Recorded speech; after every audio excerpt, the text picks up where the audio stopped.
નમસ્કાર, હું છું માધુરી. આપ સૌનું ખૂબ ખૂબ સ્વાગત છે વન ઇન્ડિયા ન્યૂઝમાં. ગઈકાલે અમેરિકાના રાષ્ટ્રપતિ ડોનાલ્ડ ટ્રમ્પે ભારત પર ભારતથી આવતી ચીજ વસ્તુઓ પર 25% ટેરિફ લગાવ્યું છે, જે 1 ઓગસ્ટથી અમલ કરવામાં પણ આવશે. પણ જ્યારે અમેરિકા પોતાને ભારતનો મિત્ર, સારો એવો મિત્ર કહેતો હોય, તો આવા નિર્ણય શા માટે? આ મુદ્દે વધુ વિસ્તારથી ચર્ચા કરવા માટે આપણી સાથે મોજૂદ છે કન્સલ્ટિંગ એડિટર અમારા સિદ્ધાર્થ છાયાજી. નમસ્તે. તો સિદ્ધાર્થજી, સૌથી પહેલા તો એ જાણવા માંગીશું કે ટેરિફ જે અમેરિકાથી લગાવવામાં આવ્યું છે ભારતને, એની પાછળ શું કારણ હોઈ શકે છે, કે અંદર ખાને શું વાત હોઈ શકે છે? એકદમ સરફેસની વાત કરીએ તો ડોનાલ્ડ ટ્રમ્પનું એવું કહેવું છે કે અમે બધું ઘણું અમને લોકો સસ્તું પધરાવે છે, અને બીજા અમુક પણ કારણ છે કે અમારી સાથે આ વાંધો છે, એટલે આટલા ટકા અમુક દેશો પર, આઈ થિંક બાંગ્લાદેશ ઉપર તો 50% ઉપરના ટેરિફ લગાવ્યા છે. ગઈકાલે જ્યારે એમણે આ જાહેરાત કરી ત્યારે એમ બોલે કે ભારત મિત્ર છે, જેમ તમે કીધું, તો પણ હું ઓછામાં ઓછું કરીને તો પણ 25% ટેરિફ પ્લસ રશિયા પાસેથી ઓઇલ ખરીદવા બદલ બીજી પેનલ્ટી પણ હું લગાવીશ. હવે આ જેટલું દેખાય છે એટલું સરળ નથી. ડોનાલ્ડ ટ્રમ્પે આ વાત શરૂ ભલે ગયા એપ્રિલમાં એમ કરી હોય, પણ જ્યારે ઓપરેશન સિંદૂર ચાલી રહ્યું હતું અને એક દિવસ એવો આવ્યો જ્યારે અમેરિકાના ઉપરાષ્ટ્રપતિએ નરેન્દ્ર મોદીને ફોન કર્યો, મારા ખ્યાલથી 9મી મેની રાત હતી, કે ભાઈ પાકિસ્તાન તમારા ઉપર બહુ મોટો હુમલો પ્લાન કરી રહ્યો છે, કારણ કે આપણે એમના આતંકવાદી ઠેકાણાઓને નષ્ટ કર્યા. તો વડાપ્રધાને કહ્યું કે જો એવું થશે તો, અને આ પરમ દિવસે 2 દિવસ પહેલા સંસદમાં વાત થઈ ચૂકી, તો એનો બરાબર યોગ્ય જવાબ આપવામાં આવશે. પાકિસ્તાન એવું કર્યું, આપણે જે સિસ્ટમ છે એને બધા જ હુમલાઓને ખાઈ દીધા. પછી આપણે જે રીતના કાર્યવાહી કરી અને પાકિસ્તાનના જે બધા એરબેઝીસ તોડી નાખ્યા, એમાં ક્યાંક એવી એક જગ્યાએ આપણે હિટ કર્યું છે જેની પહેલા પણ અફવા હતી, અથવા તો કાનો કાન એવી વાતો સંભળાઈ હતી કે પાકિસ્તાન સાથે અમેરિકાના પણ અમુક પ્રકારના હથિયાર ત્યાં દબાયેલા હતા, અને એના દરવાજા ઉપર આપણે હુમલો કરીને એને બંધ કરી દીધા.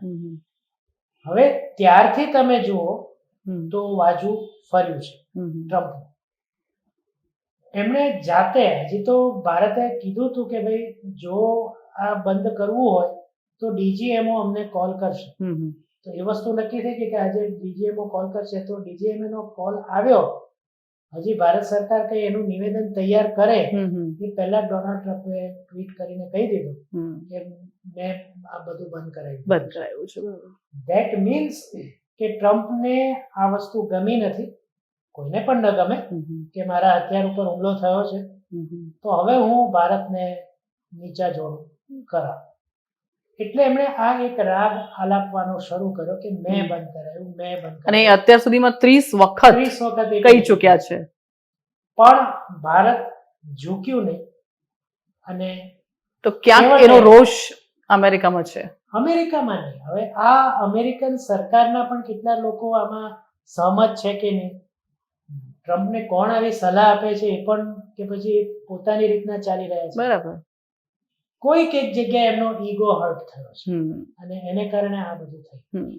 જો કે અમેરિકા અત્યાર સુધી તો એવું જ કહેતો હતો કે ભારત અને પાકિસ્તાન બંને મારા સારા મિત્ર છે, પણ હવે ભારત ઉપર આવો ટેરિફ લગાવો, શું કારણ હોઈ શકે? એક કારણ તો મેં જે કીધું આ, પ્લસ અત્યાર સુધી ભારતે એમનો જે કોઈ પણ દાવો છે, એક વખત જ્યારે આ ઓપરેશન સિંદૂર પૂરું થયું અને બસ આ જે દિવસે કહેવાતો સીઝ ફાયર જાહેર થયો, એ જ રાત્રે નરેન્દ્રભાઈ ટીવી પર આવ્યા અને એમણે સ્પષ્ટતા કરી હતી. એમાં એક વાક્ય આ પણ હતું કે કોઈએ કીધું નથી, અમે અમારી રીતના બંધ કર્યું છે. તેમ છતાં એક એવો પ્રચાર ટ્રમ્પ દ્વારા સતત ચલાવવામાં આવ્યો. ઇવન પરમ દિવસે જ્યારે નરેન્દ્રભાઈએ સંસદમાં વાત કરી એની સવારે, એટલે અમેરિકાની રાત્રે પણ એમણે જે 30મી વખત કહ્યું કે મેં યુદ્ધ બંધ કરાવ્યું હતું, સંસદમાં ઓપરેશન સિંદૂર પર જવાબ આપતા નરેન્દ્રભાઈએ સ્પષ્ટ શબ્દોમાં કહ્યું કે ઓપરેશન સિંદૂર બંધ કરાવવા માટે વિશ્વના કોઈ પણ વડાએ મને કહ્યું કીધું નથી. નથી. આ ઉપરાંત આપણા જે વિદેશ મંત્રી છે એમણે તો તારીખ સાથે કહ્યું બરાબર. કે એપ્રિલની કોઈ એક તારીખથી માંડીને જ્યારે અમેરિકા ના પ્રેસિડેન્ટ અને વડાપ્રધાન જ્યારે કેનેડા ગયા હતા G7 અને પછી ટ્રમ્પ વહેલા આવી ગયા હતા, એ વચ્ચે આ બંને વચ્ચે કોઈ જ જાતની ટેલિફોનિક વાત થઈ નથી. એની વચ્ચે ઓપરેશન સિંદૂર તો આવી ગયું. એટલે જ્યારે એમ થયું કે હું આ બ્લેકમેલ કરીશ અને ભારત ઝૂકી જશે અને જે કંઈ હું કહીશ એ ટ્રેડ ડીલ જે ચાલી રહી છે એ સ્વીકારી લેશે, એવું થયું નહીં. એટલે તમે ટાઈમિંગ જુઓ કે જે દિવસે ભારતે આની સ્પષ્ટતા કરી એના બીજે જ દિવસે આ ટેરિફ લગાવવામાં આવ્યું, એવું થયું છે. અને ટેરિફને લઈને રાહુલ ગાંધીએ પણ ઘણી બધી બયાનબાજીઓ કરી છે. તો શું ટેરિફ અને રાહુલ ગાંધીની બયાનબાજીઓમાં કઈ કનેક્શન હોઈ શકે છે? કનેક્શન છે કે નહીં એ ખબર નથી, પણ સ્પષ્ટ દેખાય છે. જ્યાં સુધી ટ્રમ્પ કહેતા હતા 30 વખત કે મેં બંધ કરાયું, મેં બંધ કરાયું, ત્યારે રાહુલ ગાંધી એમ કહેતા હતા કે જોજો આ ટ્રેડ કરાવવા માટે આવું કરી રહ્યા છે ટ્રમ્પ, એમને બંધ કરાયું છે અને મોદી ઝૂકી જશે. એમણે પહેલા જ કીધું હતું. હવે જ્યારે ભારતે સ્પષ્ટ સંસદમાં કહ્યું, રાહુલ ગાંધી તો બહુ મોટું કહ્યું હતું કે ભાઈ કહી દો કે ટ્રમ્પ જુઠ્ઠો છે, આ એમના શબ્દ છે. ભારતના જે કુશળ નેતૃત્વ છે એને ખબર છે કે આ એક મુદ્દા માટે કઈ અમેરિકા સાથે સંબંધ ખરાબ બોલીને ના કરી શકાય, ખરાબ ન કરી શકાય. એટલે સ્પષ્ટ કીધું કે કોઈએ પણ, એમાં અમેરિકા પણ આવી ગયું, કેનેડા પણ આવી ગયું, ઓસ્ટ્રેલિયા, રશિયા, કોઈએ પણ અમને નથી કીધું કે બંધ કરો. એટલે રાહુલ ગાંધીનો એ જે બાજી હતી ઉલટી પડી ગઈ. અને એટલે જ એમને ખબર હતી કે આ ટ્રેડ ડીલ કરાવવા માટે ટ્રમ્પ આવું બોલે, તો એમને ક્યાંથી એ ખબર હતી એ પણ આપણે જાણવું જોઈએ. વડાપ્રધાન દેશને જવાબદાર છે, વિપક્ષના નેતા પણ જે કહે છે એના માટે જવાબદાર છે. તો એ પણ પ્રશ્ન થવો જોઈએ કે રાહુલ ગાંધીને આ ક્યાંથી ખબર હતી કે ટ્રમ્પ ટ્રેડ ડીલ કરાવવા માટે, પોતાની શરતે કરાવવા માટે આવું કરી રહ્યા છે. બરાબર છે. સિદ્ધાર્થજી, એક વસ્તુ હજી કે ટ્રમ્પે કહ્યું કે રશિયા અને ભારત કંઈ પણ કરે મને કોઈ ફરક પડતો નથી, અમે એટલે કે અમેરિકા હવે ભારત તો ઠીક છે પણ પાકિસ્તાન સાથે ડીલ કરવા જઈ રહ્યો છે.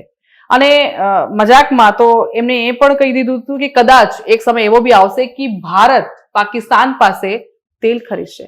તો આવી પરિસ્થિતિમાં હવે ભારતનું નેક્સ્ટ સ્ટેપ શું હોઈ શકે? એટલે આ જે બોલ્યા ને એની પાછળ પણ એક કારણ છે. જ્યારે ગઈકાલે 25% ટેરિફની જાહેરાત થઈ ને, 1.5 કલાકમાં ભારત તરફથી નિવેદન આવ્યું ને, બહુ જ બેલેન્સ્ડ શબ્દમાં ને એક પરિપક્વ લોકશાહીને છાજે એવા શબ્દોનો ઉપયોગ હતો. એટલે એમને ત્યારે પણ એમ હતું, જ્યારે ટ્રમ્પે કોઈ દેશ ઉપર ટેરિફ લગાવી છે અથવા વાત કરી છે તો એમના વડાઓ અમેરિકા દોડ્યા છે, જેમાં જાપાન અને કોરિયા, જે સાઉથ કોરિયા જેવા દેશો પણ સામેલ છે. તો એમને એમ હતું કે મોદી પણ મને ફોન કરશે અથવા તો કંઈક એવું કહેશે, અરે ના આપણે વાત કરીએ ને આ બધું.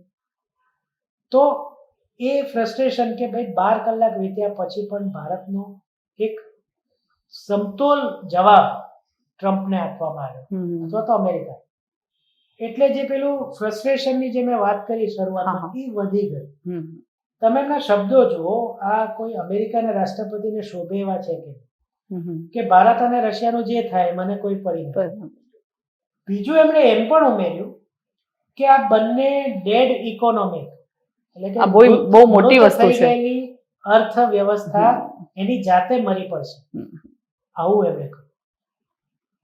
તો શું ટ્રમ્પને ખબર નથી કે ભારત એ અત્યારે વિશ્વમાં સૌથી વધુ ટકાવારીએ જીડીપી વાળું અર્થતંત્ર છે? હું અર્થતંત્રનો માણસ નથી, મને આંકડા વાંચતા તો આવડે છે. 7%થી ઉપર વર્લ્ડ બેંકનું પ્રિડિક્શન છે, જ્યારે અમેરિકા 1 થી આગળ વધી રહ્યું છે. અત્યારે ભારત વિશ્વની 4થી મોટી અર્થવ્યવસ્થા થઈ ગયું છે.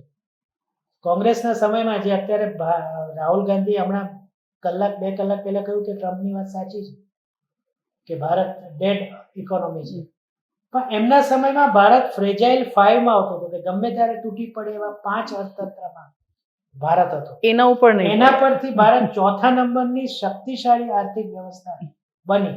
તો એ એમને પડી નથી, નકર ટ્રમ્પને પણ નથી ખબર. તો કેવી રીતના આવા નિવેદન એ કરી રહ્યા છે? પ્લસ આપણો વિપક્ષ એને 1-2 દિવસ પહેલા એને તુકારે બોલાવતા હતા, અત્યારે કહી રહ્યા છે રાહુલ ગાંધી કે ટ્રમ્પ તો બહુ સાચું બોલે છે. તો ટ્રમ્પ અને રાહુલ ગાંધી બંને એક જ ગાડીના એક જ પાટા છે અલગ અલગ, પણ એક જ દિશામાં જઈ રહ્યા છે. એ અત્યારે સાબિત થાય છે. બરાબર છે. તો ટ્રમ્પે ભલે ભારત ઉપર 25% ટેરિફ મૂક્યો છે, પણ એક ઉમેરી દઉં, હા, જેમાં હા. પાકિસ્તાનનો કીધું છે. હા હા પાકિસ્તાનમાંથી જે તેલ નીકળવાની વાત થઈ છે ને, હા હા એ ક્યાંથી નીકળ્યું છે એના પર બહુ ઓછા લોકોનું ધ્યાન ગયું છે.